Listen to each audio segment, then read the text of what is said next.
Selamat pagi Pak Ahmad. Selamat pagi Ibu. Sehat Pak Ahmad? Alhamdulillah. Itu udah lama banget ya. Iya. Bertemu. Gimana kabarnya? Alhamdulillah sehat. Pak Ahmad, Pak Ahmad sendiri gimana, sehat? Alhamdulillah. Alhamdulillah. Apa aja nih yang udah berjalan 1 bulan terakhir? Ya, alhamdulillah 1 bulan terakhir ini. 3 bulan lah ya kita ya. Iya, 3 bulan sini sambil menunggu nanti Lokal 7, kami senantiasa menerapkan apa ilmu-ilmu yang sudah kami pelajari di pendidikan guru penggerak ini dan menerapkannya ke pembelajaran. Kemarin sempat saya dengar ini ya, Taman Asuh sudah mulai di. Alhamdulillah Taman Asuh sudah berjalan. Alhamdulillah ya. Berarti capaiannya sudah ada ya. Apresiasi kemajuan-kemajuan yang sudah dilakukan kalau ini. Alhamdulillah dalam 3 bulan ini kita sedang melaksanakan kegiatan-kegiatannya. Salah satunya adalah proyek di mana pengembangan profil pelajar Pancasila. Salah satunya itu adalah kearifan lokal. Nah, ya, kami membuat suatu pagelaran di mana sebelumnya kita membuat suatu infografisnya dulu tentang kegiatan-kegiatan yang berkaitan dengan seni dan budaya Sunda. Karena kearifan lokal kita kan ada di Sunda ya. Maka dari itu kami kemarin membuat infografisnya, lalu kita juga buat pagelaran-pagelaran yang ada di lingkungan SMA Alhamdulillah sudah berjalan dengan baik. Selain daripada itu, kami juga mengusung program mengenai Taman Asuh. Alhamdulillah kami itu memiliki lahan yang luas. Salah satunya kita dibarengi oleh taman-taman yang ada di sekitar sekolah. Kebetulan di SMA sangat luas ya sekolah. Luas. Nah, jadi dimanfaatkan. Ya, dimanfaatkan, di mana fungsi dari Taman Asuh tersebut selain daripada untuk pembelajaran di ruang terbuka juga itu menambah estetik atau keindahan di lingkungan sekolah, dan yang mengasuhnya itu ya kita semua gitu ya, dan khususkan di sini adalah siswa yang berperan lebih karena ini adalah hasil yang diinginkan oleh siswa sendiri. Untuk ingin ada taman, yaudah kita fasilitasi taman tersebut dan diasuh oleh siswa. Biasanya kalau dari keinginan sendiri itu lebih tanggung jawabnya juga. Tanggung jawabnya lebih bisa lebih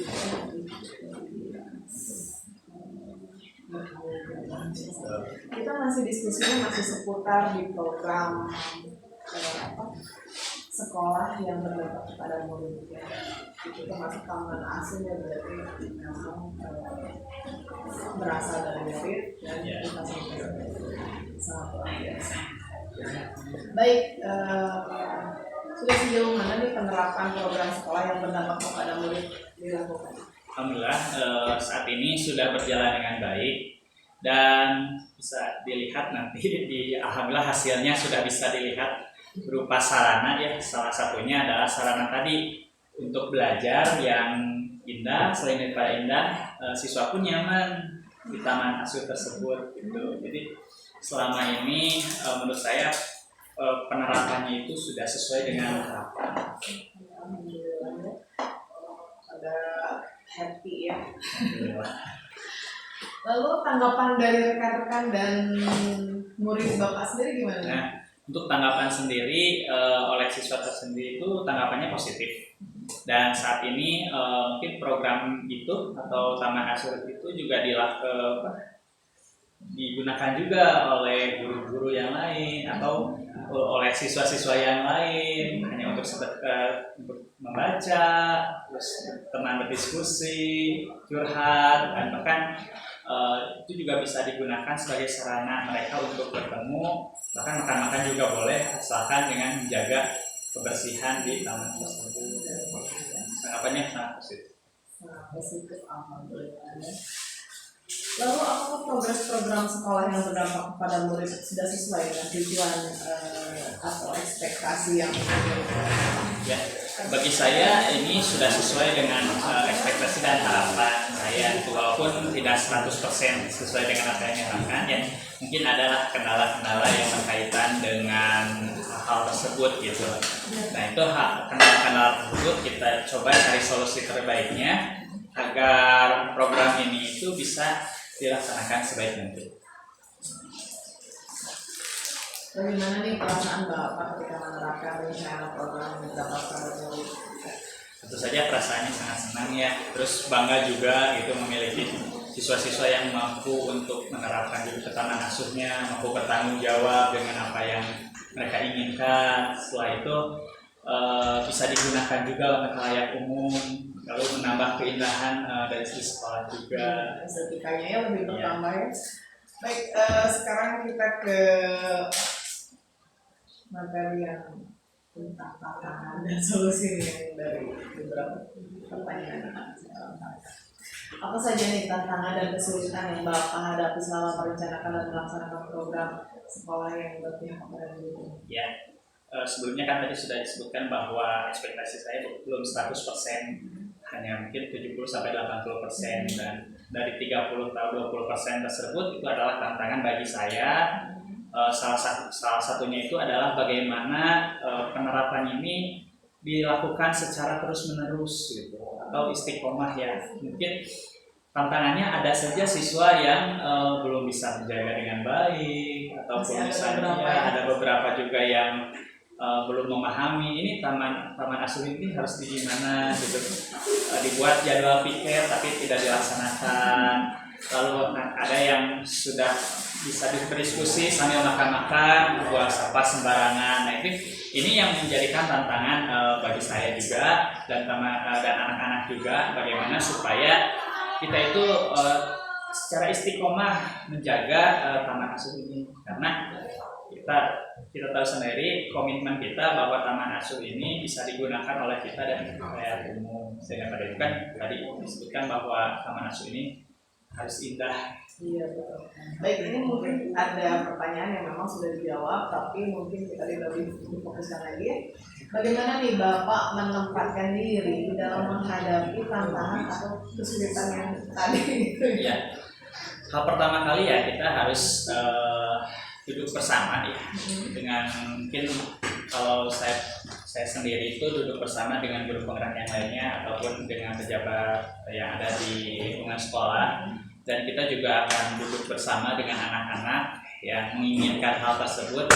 Ya kita terus menerus berusaha memberikan yang terbaik dengan memberikan solusi-solusi, diantaranya ya tadi, kalaupun misalnya ada sampah yang berserakan, kita akan buat solusi, ya udah kita membuat himbauan, ataupun misalnya ada yang siswa ketahuan membuang sampah, kita kasih teguran. Dan ini untuk sebagai sarana pendidikan kedepannya gitu, agar lebih baiklah dan mendapatkan solusi. Baik. Nah di sini juga Bapak mengatasi tantangan dan kesulitan yang tadi ada teguran ya. Lalu apa Bapak mendapatkan bantuan dalam menghadapi tantangan dan kesulitan? Ya tentu saja kalau sendiri itu agak berat. Ya. Maka dari itu saya senantiasa duduk bersama tadi berdiskusi, khususnya dengan rekan-rekan guru penggerak ya, dan umumnya juga dengan guru-guru yang lain, bahkan pejabat. Selain daripada itu kita juga memberikan terus edukasi dan himbauan kepada anak-anak bahwa keinginannya itu harus sesuai dengan apa yang dikomitmenkan gitu. Kalau misalnya punya taman asuh, ya itu harus bisa bertanggung jawab dengan apa yang mereka inginkan. Lalu bagaimana nih pengaruhnya? Ada pengaruh adanya tantangan dan kesulitan terhadap perkembangan proses pembentukan program sekolah ya, yang berdampak pada guru. Pengaruhnya yang pertama mungkin bagi saya sendiri itu merasa tertantang ya, dan senantiasa mengevaluasi diri untuk menjadi yang lebih baik lagi gitu. Setelah daripada tantangan itu membuat kita itu menjadi kuat gitu, mampu untuk mengevaluasi hal-hal yang mungkin negatif, lalu kita ubah menjadi hal-hal yang positif ke depannya, sehingga ketika kita sudah mengevaluasi hal tersebut, hasilnya akan lebih baik lagi ke depannya. Alhamdulillah ya. Selalu aja dievaluasi dan refleksi. Iya, betul. Iya baik. Kita sekarang tentang diskusi mengenai implementasi aksi nyata yang ada di modul 3.1 dan 3.2 yang kemarin mungkin masuk ke fase juga ya Bapak LMS. Nanti saya juga ingin lihat nih aksi nyata yang sudah dibuat. Oke. Ini jalan setelah ini ya Bapak ya. Bagaimana nih proses pelaksanaan aksi nyata untuk modul 3.1 dan 3.2? Alhamdulillah setelah mengerjakan LMS-nya ya dari 3.1 dan 3.2 proses pelaksanaannya berjalan dengan baik. Saya senang juga dan bangga bagaimana kita mendapatkan ilmu dan menerapkannya tentang pengelolaan dan pengambilan keputusan. Itu sangat penting gitu untuk berjalannya proses pendidikan yang ada di sekolah. Lalu bagaimana perasaan Bapak selama mengerjakan tugas tersebut? Ya senang. Senang Dinikmati apa? Dinikmati aja, dijalani. Dijalani benar. Apa saja nih temuan Bapak yang didapatkan dari modul tersebut? Ya, dari modul 3.1 itu kan tentang pengelolaan dan 3.2 itu tentang pengambilan keputusan.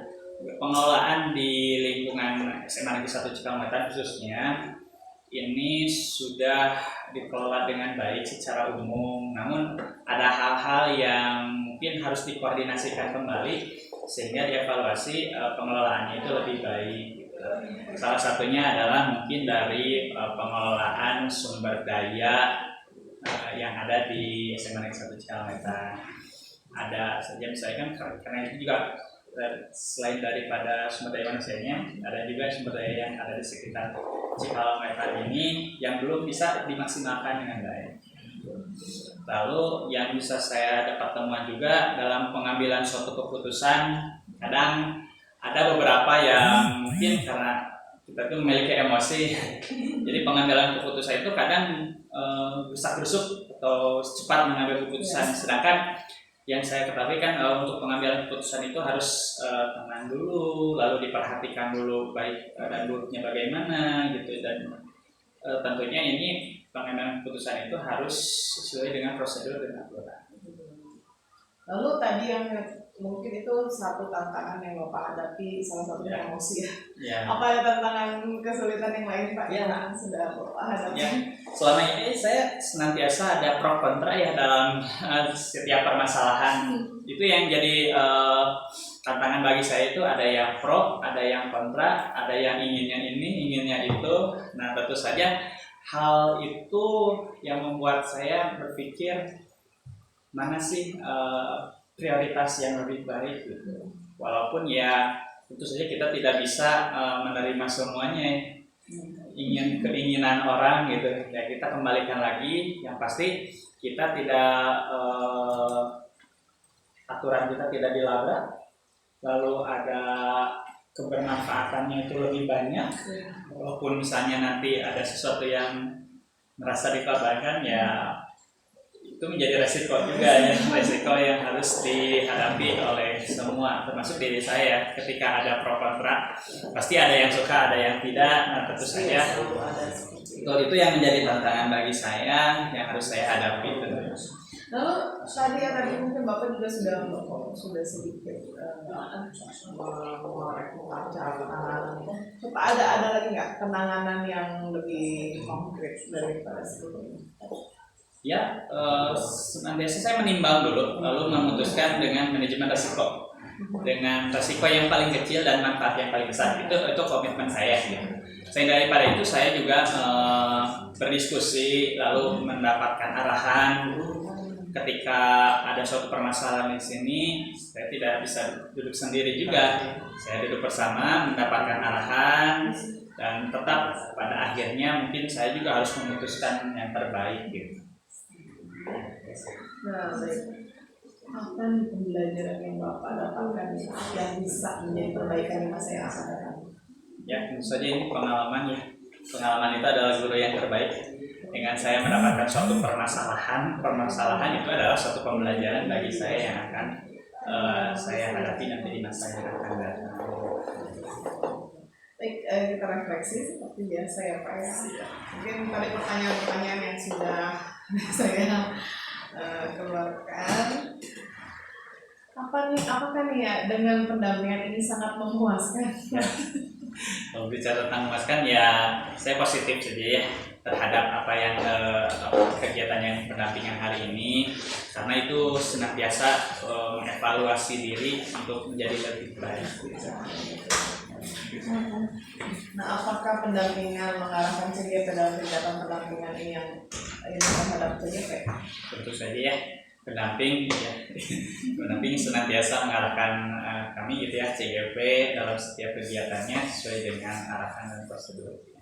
Lalu apakah dalam pendampingan ini ada hal yang tidak berkenan terhadap Bapak sebagai CGP? Tidak ada sih, alhamdulillah sesuai dengan harapan. Saya ucapkan terima kasih selama ini Ibu tidak kenal lelah itu senantiasa mendampingi kami untuk menjadi calon guru penggerak, dan mudah-mudahan menjadi guru penggerak yang lebih baik dan bisa bermanfaat untuk halayak umum. Alhamdulillah, amin. Terima kasih Pak Ahmad ya. Sekian kita diskusinya. Nanti kita mungkin akan melihat aksi-aksi nyata yang ada yang sudah Pak Ahmad buat. Siap. Terima kasih Pak Ahmad. Assalamualaikum. Waalaikumsalam warahmatullahi wabarakatuh.